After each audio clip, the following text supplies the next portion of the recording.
ओबीसीचे नेते संरक्षण आणि आरक्षणासाठी एकत्रित आले, निवडणूक लढवण्यासाठी एकत्र आले नाही.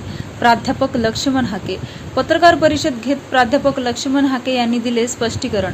अॅट्रॉसिटी कायदा रद्द व्हावा म्हणून मराठ्यांनीच मोर्चे काढले. आज जालना येथील मंठा चौफुलीवर मेडिसिटी हॉस्पिटल जालना येथे प्राध्यापक लक्ष्मण हाके यांनी पत्रकार परिषद घेत मनोज जरांगे यांच्यावर घणाघाती टीका केली आहे व बऱ्याच मुद्द्यावर त्यांनी स्पष्टीकरण स्पष्ट केले आहे. यावेळी बोलताना प्राध्यापक लक्ष्मण हाके म्हणाले की ओबीसी नेते हे निवडणूक लढवण्यासाठी एकत्र आलेले नाहीत. ते ओबीसींच्या हक्कासाठी, संरक्षणासाठी व आरक्षणासाठी एकत्र आले आहे. लोकसभेमध्ये सुद्धा ओबीसी नेत्यांनी तत्व पाळले, मात्र तुम्ही एकत्र न येता ओबीसींचा व सर्व समाज बांधवांचा कार्यक्रम लावता हे चुकीचं आहे, असं जरांगे यांचं नाव न घेता त्यांनी मनोज जरांगे पाटील यांच्यावर टीका केली आहे.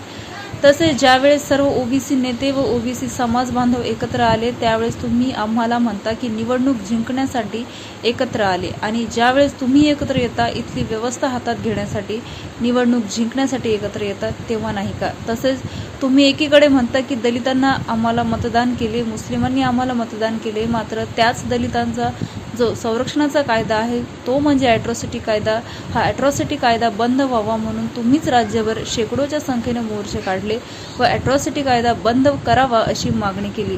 तसेच अॅट्रॉसिटीचे कायदे कोणाविरोधात आहे हे सुद्धा आंबेडकरी जनतेने पाहावे अशी कळकळीची विनंती सुद्धा प्राध्यापक लक्ष्मण हाके यांनी आंबेडकरी जनतेला केली आहे. महाराष्ट्राची आयडेंटिटी वेगळी, पण सामाजिक न्यायाच्या गोष्टींमध्ये महाराष्ट्राची धोरणे कमी आहेत आणि त्याचमुळे महाराष्ट्रातील पुढारी म्हणण्यापेक्षा महाराष्ट्रातील आमदार खासदार यांची काउन्सिलिंग होते गरजेचे आहे. त्यांना मार्गदर्शन गरजेचे आहे, कारण यांना संविधान माहीत नाही असा टोला सुद्धा यावेळी त्यांनी आमदार खासदारांवर लगावला आहे. यासारख्या बऱ्याच गोष्टीवर आज प्राध्यापक लक्ष्मण हाके यांनी पत्रकार परिषद घेत स्पष्टीकरण दिले आहे. म्हणले की ओबीसी नेते सगळे एकवटले, भाजपचे असतील, काँग्रेसचे असतील, राष्ट्रवादीचे असतील, हे सगळे एकवटले की आरक्षण हे किती महत्वाचं आहे हे त्यांना कळलं. मात्र मराठा समाजाचे जे आमदार आणि खासदार त्यांना फक्त ते मताच्या आणि पदाच्याच मागे राहिले, त्यांना अजूनही आरक्षणाचं महत्व कळलेलं नाही. हे बघा, ओबीसीच्या मनामध्ये प्रचंड रोष आहे, प्रचंड वेदना आहे. तरुण ऐकायला तयार नाही आणि ओबीसीचे नेते ओबीसीच्या हक्क, संरक्षण आणि आरक्षणासाठी एकत्रित आलेत. ते निवडणूक लढवण्यासाठी एकत्र नाही आले. लोकसभेचं तत्व त्यांनी पाळलं, पण तुम्ही एकत्र न येता प्रोग्राम लावता, करेक्ट कार्यक्रम लावता, तुम्ही रिझल्ट ओरिएंटेड कार्यक्रम लावता, म्हणजे ही दिशाभूल करता का? आम्ही हक्क अधिकाराविषयी एकत्र आलो तर तुम्हाला एकत्र आले म्हणता, पण तुम्ही निवडणुका जिंकण्यासाठी इथली व्यवस्था ताब्यात घेण्यासाठी तुम्ही करेक्ट कार्यक्रम करता. तुम्ही त्या दलितांनी आम्हाला मतदान दिलं म्हणता, मुस्लिमांनी आम्हाला मतदान दिलं म्हणता, त्याच दलितांची अॅट्रॉसिटी कायदा रद्द व्हावा म्हणून प्रत्येक मोर्चामध्ये तुमच्या जाहीरनाम्यामधलं मागणी होती तुमची. ती दलित बांधवांना माझी कळकळीची विनंती आहे, तुमचे अॅट्रॉसिटीचे कायदे, गुन्हे कुणाच्या विरोधामधले आहेत? तुम्ही विचार करावा. आमच्या ओबीसीतल्या छोट्या छोट्या बांधवांच्या बलुत्या आलुत्यांच्या विरोधात तुमचे हे गुन्हे, अॅट्रॉसिटीचे गुन्हे कुणाविरुद्ध कोणाचे आहेत याचा अभ्यास सुद्धा माझ्या आंबेडकरी जनतेने करावा. आता त्यांनी कार्यक्रम जाहीर केलाय, प्रत्येक जिल्ह्याच्या ठिकाणी शांती रॅली काढताय मोठ्या प्रमाणात आणि आता त्याच्या बैठका झाल्या. आता हा संघर्ष कसा राहील पुढे, काय याच्यात थांबेल कधी? नाही, शांती रॅलीचं त्यांचं मी स्वागत करतो. तर असंतोष म्हणजे हे दंगल कोणी केली? ओबीसीने केली का? ओबीसीने नाही केली. उद्या महाराष्ट्राला माहिती आहे, त्यामुळे वारंवार त्या गोष्टी उगाळण्यात काय अर्थ आहे? हे थांबेल कसं? थांबायचा विषय बघा, महाराष्ट्राची आयडेंटिटी वेगळी आहे. इतर राज्यांच्या तुलनेमध्ये महाराष्ट्र विकसित समजला जातो म्हणण्यापेक्षा आहे.